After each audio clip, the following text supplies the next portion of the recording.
Bienvenidos, Hare Krishna.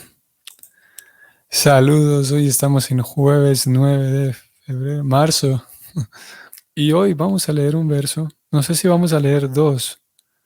El verso que corresponde es el 12, pero no sé si vamos a leer el 13 también, posiblemente. Y pienso que el tema del que vamos a hablar hoy, si no estoy mal, es la primera vez que vamos a abordar así un poquito más a profundidad este asunto. Y un tema fascinante, un tema muy relevante. Vamos allá entonces, capítulo 5, texto número 12. Om Namo Bhagavate Vasudevaya.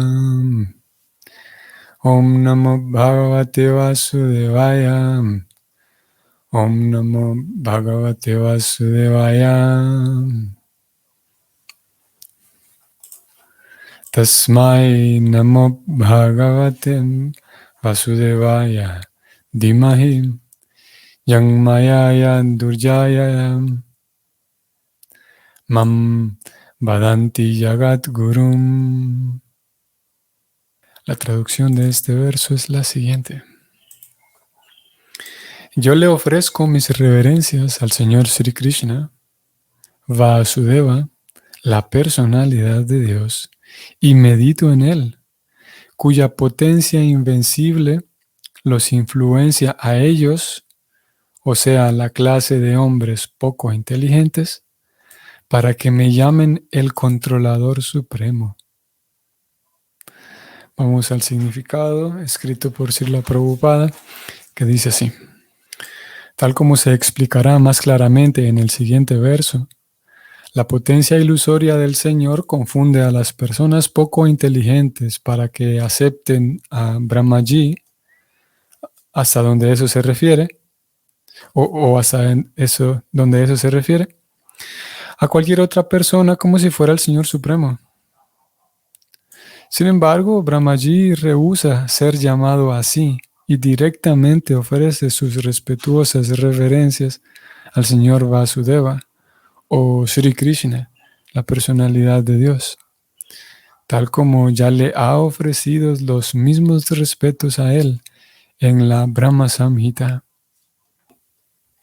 El señor Brahma escribe en la Brahma Samhita el siguiente verso. Isvara Parama Krishna Satchit Ananda Vigraha Anadir Adir Govinda Sarva Karana Karanam. La traducción de este verso es el siguiente, abre comillas. El Señor Supremo es la personalidad de Dios, Sri Krishna, el Señor primordial que posee su cuerpo trascendental, la causa fundamental de todas las causas. Yo adoro a ese Señor Govinda primordial. Cierra comillas.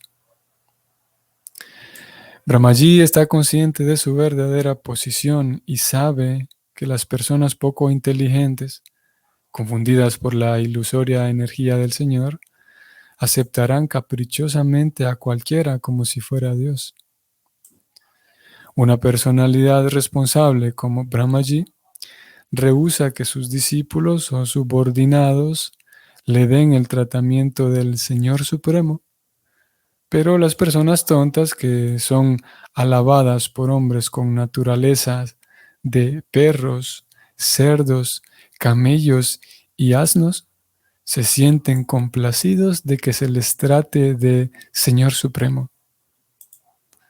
En el siguiente verso se explica por qué dichas personas sienten placer en que se les trate de Dios y por qué unos tontos admiradores las tratan de Dios.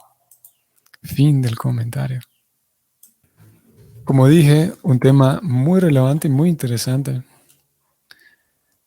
Nos permite adentrarnos en el tema de la supremacía de Krishna, si podemos decirlo así. Y vamos a plantearnos algunas preguntas aquí. ¿Por qué razón dentro de la teología Vaishnava se considera a Krishna como la suprema persona? Claro, tiene que ser así, ¿no? porque es la teología Vaishnava, pero mejor digamos, ¿qué respaldo tenemos ¿Qué garantía tenemos? ¿Cómo podemos verificar eso? Y sí, ¿cómo estamos seguros de que es así? Porque, vamos a ver, si analizamos la forma en la que los sucesos a lo largo de la historia se dan, vemos como sí, las circunstancias van condicionando la forma de pensar de las personas, de los pueblos, ¿no? Y es así como tenemos hoy por hoy, por ejemplo, en América, una población mayormente cristiana, católica y cristiana. Cristiana en el sentido de que se sirve a Jesucristo, ¿no? Ya sea como iglesia católica o como iglesia cristiana evangélica. Pero sabemos, y todos lo sabemos, que fue una cosmovisión, una teología que llegó en su momento, llegó a América. Entonces, después de años enteros, después de siglos, hoy por hoy es natural que una persona nace en América y por naturaleza, por cultura, su religión es cristiana, ¿no? Y la pregunta es, está el planteamiento de la posibilidad de que si en lugar de haber llegado la iglesia cristiana a América, hubiera llegado el budismo, entonces de manera tan natural nosotros aquí tendríamos raíces y culturas budistas, una cultura en general budista, ¿no? ¿Se entiende el punto? ¿No? Creo que todos hemos pensado en ello. ¿Cómo entonces ciertas condiciones sociales crearon la, la situación cultural actual? Entonces, partiendo de esa idea, podemos nosotros hacer la siguiente pregunta. ¿Qué pasaría si en lugar, o qué hubiera sucedido si en lugar de Srila Prabhupada salir de la India y llegar a Estados Unidos con el mensaje del Señor Chaitanya, con el mensaje de Krishna, con el Bhakti Yoga, el servicio a Krishna y el servicio devocional? ¿Qué pasaría si en lugar de él hubiera salido un devoto del Señor Shiva, por ejemplo, y hubiera ido a Estados Unidos, lo mismo que hizo Srila Prabhupada, a abrir templos dedicados al Señor Shiva? ¿Qué hubiera pasado? ¿Qué sucedería? ¿Qué hubiera sucedido si, en lugar de ser un devoto del Señor Shiva, hubiera sido un devoto del Señor Brahma, como aquí estamos leyendo acerca de esta persona, el Señor Brahma? Y así podemos plantearnos diferentes devotos, diferentes adoradores, ya que el hinduismo, como se le conoce, tiene una pluralidad tan grande, ¿no? Y prácticamente que sí, hay una cantidad tan grande, en un sentido incontable, de semidioses, que el hinduismo permite, digamos, que cada persona con quien se sienta mejor, pues haga esa adoración, ¿no?, a cualquier deidad. Y cada quien, de acuerdo a sus pretensiones, hace unos días hablamos de las pretensiones, cada quien de acuerdo con lo que pretende para su vida, entonces se aboca a cualquier deidad, ¿no?, o a una o a varias. Entonces, ¿no será que nosotros estamos aquí hablando y defendiendo a Krishna como la suprema persona únicamente porque fue que conocimos al Vaishnavismo, pero si hubiéramos conocido al Shivaísmo, estaríamos desde ese otro lado de la calle, estaríamos defendiendo al Señor Shiva como si es el Señor Supremo?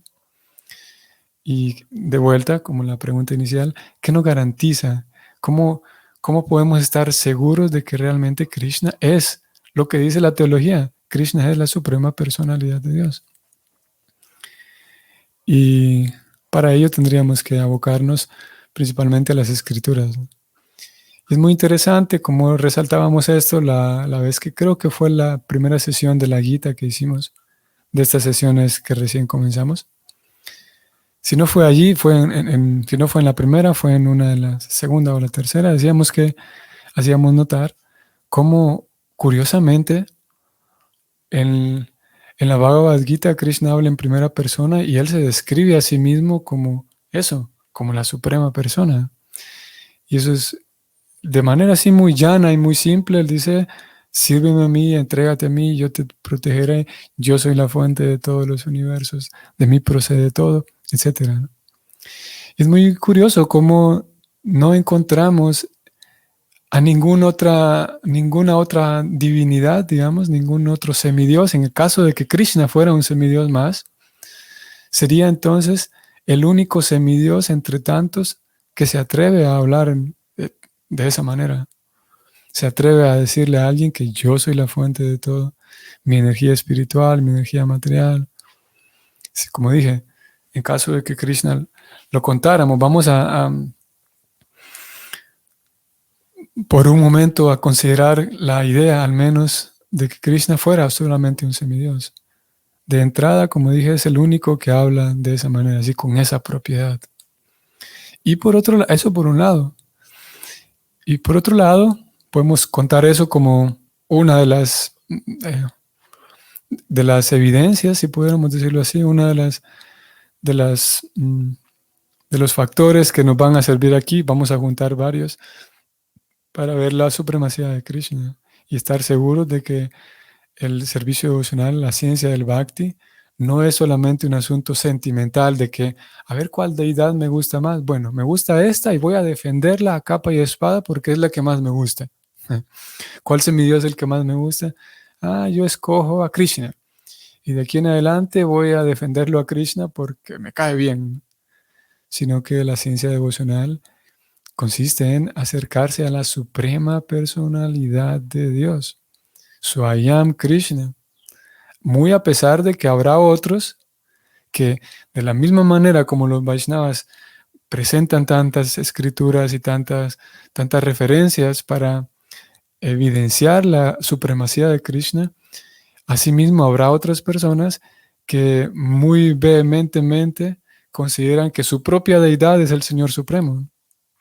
Así como el Señor Brahma ha dicho en este verso que a personas con falta de inteligencia, la energía ilusoria del Señor les hace pensar que yo soy el Supremo, es el Señor Brahma. Él está diciendo, yo no soy el Supremo.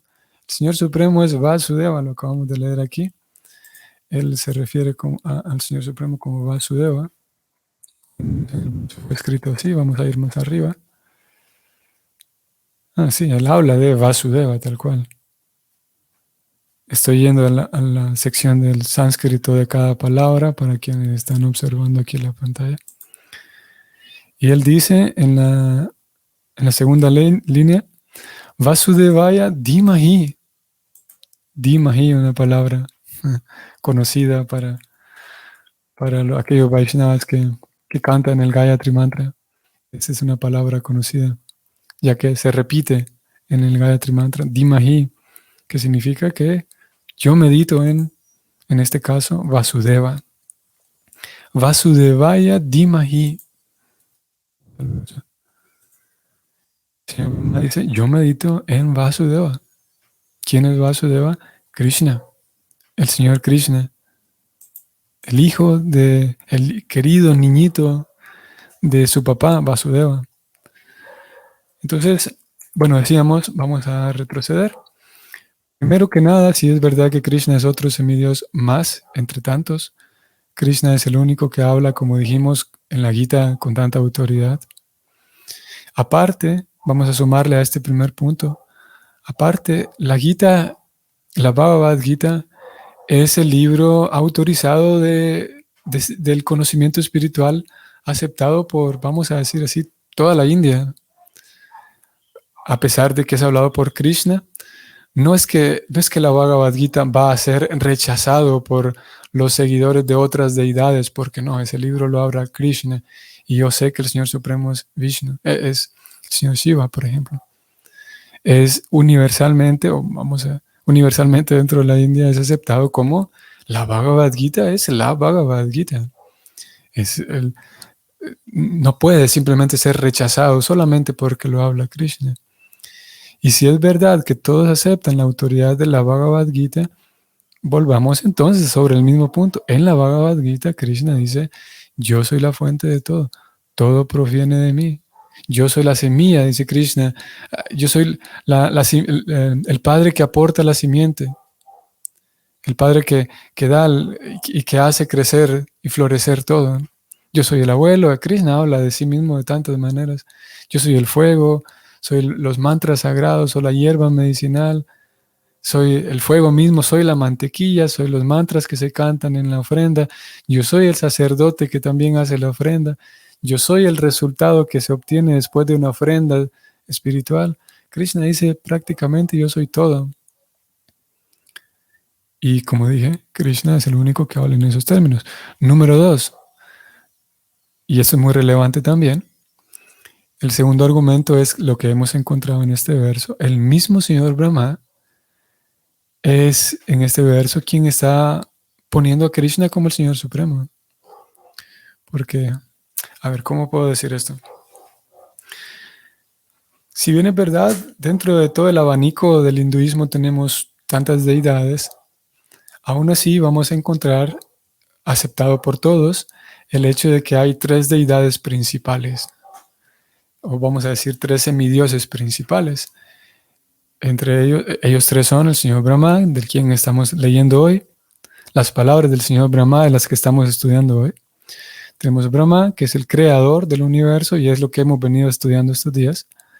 Luego tenemos a Vishnu, que una vez creado el universo, Vishnu se va a encargar de mantenerlo. Y luego tenemos a Shiva, el señor Shiva, que una vez llegado su tiempo, el señor Shiva recoge todo el universo y lo destruye, digamos. Incluso para una persona que no es un Vaishnava, en general en el hinduismo este es un conocimiento básico, las 3 deidades principales. Y incluso, como dije, alguien puede tener conocimiento de este sistema triple, considerando que Vishnu es otro semidios más. Nosotros claramente tenemos ya un tiempo de estudio y sabemos que cuando hablamos de Vishnu hablamos de una expansión de Krishna. Pero decía entonces que esas 3 deidades principales son aceptadas como eso, como las 3 deidades principales, de arriba a abajo, a todo lo largo y ancho de la India.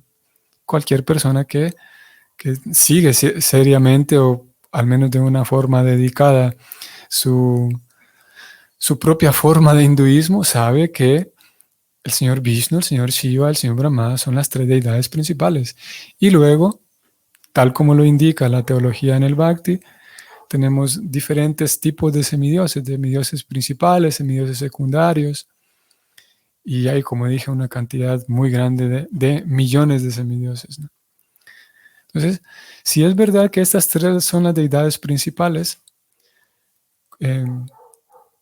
podemos partir de ahí. Si ya hay 3 principales, ¿cuál de ellas 3 es la principal? Tiene que haber una sola. Y porque claro, no puede, es contradictorio el hecho de hablar de muchos dioses por un asunto incluso, sí, vamos a decir, semántico. Porque Dios, el concepto de Dios indica que Dios es único, que Dios es todopoderoso sobre cualquier otra cosa. Y si Dios comparte esa cualidad con alguien más, entonces Dios deja de ser único, porque ya hay otro igual a Él. O 3, si en este caso fueran estos 3 que ya dijimos. Entonces, no puede, es contradictorio el hecho de hablar de que hay muchos dioses, porque el concepto de Dios indica eso, que es superpoderoso, todopoderoso sobre todos, que es el creador de todos. Por lo tanto, tiene que haber uno. Y llegados a este punto de que tiene que haber una deidad principal, un Dios principal, en las escrituras encontramos, vamos a leer eso ahora, en las escrituras encontramos como hay un momento en que la esposa del señor Shiva, ahora vamos a pasarnos al señor Shiva, que ya hablamos un poco del señor Brahma, la esposa del señor Shiva le pregunta a él, mi querido señor, dice ella, yo veo que hay una cantidad tan grande de deidades, una cantidad tan grande de ísvaras, y hay gente que se aboca a todos ellos, a diferentes devas. Y ella preguntó, mi querido señor, ¿quién es el Señor Supremo entre todos? O más puntualmente la pregunta de ella fue, ella dijo, yo veo que hay tantas formas de sacrificio, de ofrenda, de adoración. Ella preguntó, ¿cuál es la ofrenda? ¿Cuál es el sacrificio más elevado de todos? Preguntó ella. Al señor Shiva, que como acabamos de decir, el señor Shiva es una de las principales autoridades dentro de todo este cosmos, toda esta cosmología. Y el señor Shiva respondió de manera muy interesante. Su respuesta es muy similar a lo que acabamos de leer del señor Brahma, que el señor Brahma dice, yo adoro a Krishna, yo soy únicamente un sirviente de Vasudeva. Vamos a ver la respuesta que dio el señor Shiva. Vamos a ver si la encuentro por acá. Voy a compartir esta pantalla, lo vamos a encontrar esto en Chaitanya Charitamrita, Madhya Lila, capítulo 11, texto 31. Este no es un verso que pertenece al Chaitanya Charitamrita, únicamente es citado en este capítulo. Este verso que vamos a leer pertenece al Padma Purana. Un verso muy bonito, además, en sentido fonético.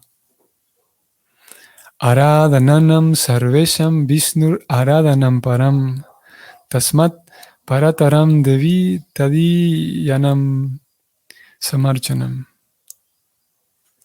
Habiendo hecho la pregunta, Durga al señor Shiva, el señor Shiva dijo lo siguiente. Leo la traducción. El señor Shiva dijo a la diosa Durga, mi querida Devi, aunque los Vedas recomiendan la adoración de semidioses, la adoración del señor Vishnu es suprema. Sin embargo, por encima de la adoración del señor Vishnu está el ofrecer servicio a los Vaishnavas que están relacionados con el señor Vishnu. Así de explícito. Y este verso, a ver, ese momento del señor Shiva diciendo esas palabras a su esposa, es citado en varias ocasiones por Srila Prabhupada a lo largo de su obra. Vamos a leer un par de versos más también, en donde Prabhupada cita estas palabras del señor Shiva. Voy a ir aquí ahora, Bhagavatam 8, 16, 60. Prabhupada en el significado dice lo siguiente, brevemente. El señor Shiva indicó a Parvati, y cita el verso en sánscrito, Aradhananam sarvesham vishnur aradhanam param. Eso significa que la adoración del señor Vishnu es el proceso supremo de adoración. Esta es la opinión del señor Shiva, una autoridad muy respetable, muy respetada. Vamos ahora al verso 49. Esto es en el Bhagavatam 8, 5, 49.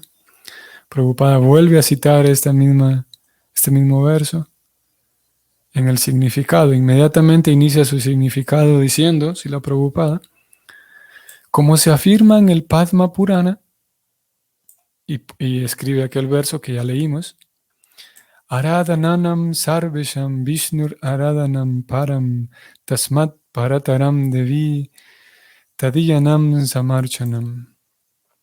Abre comillas. De todas las formas de adoración, la mejor es la adoración del señor Vishnu. Pero mejor que adorar al señor Vishnu es adorar a su devoto, el Vaishnava.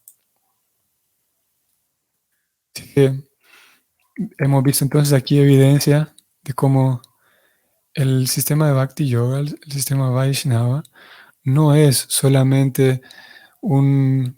está solamente sustentado en el sentimentalismo de que yo siento que esta es la edad principal y voy a defenderlo a capa y espada, como dijimos, sino que es la información correcta, como leímos del verso anterior.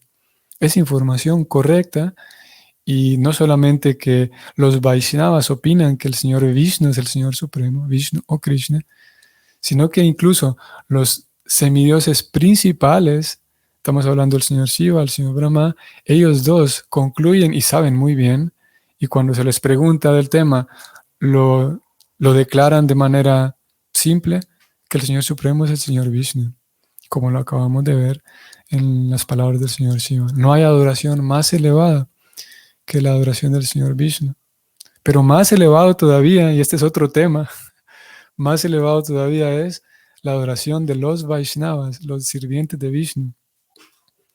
Y eso es porque el señor Vishnu, a quienes lo que hay principalmente en el corazón del señor Vishnu son sus devotos, son los Vaishnavas.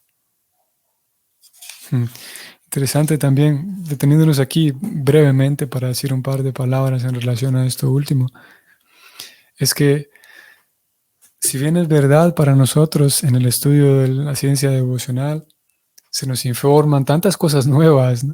Una de ellas, tantas cosas, tantas novedades dentro de la vida devocional en el tema de Dios. Y una de esas novedades es el tema de los semidioses, ¿no? Que, vaya, como nosotros, como yo inicié al principio diciendo que tenemos una genética y unos genes más cristianos, ¿no? Y muchas de las perspectivas de la teología del Bhakti es fácil comprenderlas porque tienen su equivalencia, digamos, en el cristianismo, ¿no? Como por ejemplo, para comprenderlo muy simplemente, el hecho de ofrecer oraciones, por ejemplo, es algo tan natural. Claro, se le ofrecen oraciones a Dios. Cuando el Bhakti nos dice eso, lo comprendemos inmediatamente. O el asistir, el congregarse, todas esas son elementos de una vida devocional también presentes en el cristianismo. Por lo tanto, es fácil comprender el concepto de congregarse, el concepto del templo, el concepto de seguir normas, como seguir los mandamientos, en fin. Pero cuando se habla de semidioses, ahí podemos quedar un poco en el aire, porque y a veces hay ese intento por hacer un equivalente. Los semidioses es igual que los ángeles, a veces surge esa pregunta, ¿no? Porque intentamos de alguna manera, casi de forma natural y espontánea, intentamos encontrar una equivalencia. ¿Los semidioses es lo mismo que los ángeles o los santos? Hay esas preguntas. Pero no pretendo dar una respuesta ahora en este momento porque mi punto es otro. El punto es que ese tema de los semidioses, al ser novedoso, puede parecer que a nosotros nos puede parecer así una cosa muy fantástica. ¿Sí? Y en un sentido lo es, ¿no? Sin embargo, en sí, un semidios, de acuerdo como lo plantea el Bhakti, en una escala de jerarquías y en una escala de importancia, tener la presencia de un sadhu, estar en presencia de un sadhu, de un Vaishnava, devoto de Krishna, puesto, maduro, la presencia de esa persona, sin exageración, la presencia de esa persona es mucho más potente y mucho más genial que estar en presencia de un semidios, que también ese es otro tema, ¿no? Pero valía la pena mencionarlo aquí. Como nos puede parecer, sí, fascinante poder conocer más acerca de los semidioses y de repente, sí, saber más acerca de ellos. Pero lo cierto es que un Vaishnava, por lo que acabamos de leer, tiene una importancia mayor. El maestro espiritual, puntualmente, tiene una importancia mayor. El tener un maestro espiritual es mucho más importante y es de una importancia mayor y una jerarquía mayor que poder estar en presencia personal viendo directamente a un semidios. Porque con la presencia del maestro espiritual puedo volver a casa, así de simple. Con su guía y con sus bendiciones puedo volver a casa, puedo liberarme de todo esto, el enredo material. Mientras que en presencia de un semidios no necesariamente va a ocurrir eso. A menos que el semidios sea también un devoto puro del Señor, sea un Vaishnava. En fin. Entonces hemos leído hoy como en este verso, decía yo al inicio que tal vez leíamos 2 versos, pero finalmente nos quedamos solo con uno, este verso 12. Hemos leído hoy, abordado un poco más a profundidad el tema de cómo Krishna no solamente lo reverenciamos como la suprema persona por un asunto solamente sentimental o dogmático porque nos gusta más, sino es que es la suprema personalidad de Dios. Esa es la opinión de las grandes autoridades en todo el sistema védico, digamos, como lo hemos leído hoy en el caso del señor Brahma y el señor Shiva. El señor Brahma dijo que solamente la gente que no tiene inteligencia me mira a mí como si fuera el supremo. Esas fueron las palabras de él. El tema va a continuar también un par de versos más adelante, ¿no? Creo que vamos a seguir teniendo espacio para hablar sobre esto. Por hoy, entonces, aquí nos vamos a detener. Saludos a todos los demás, que tengan un excelente día. Hare Krishna.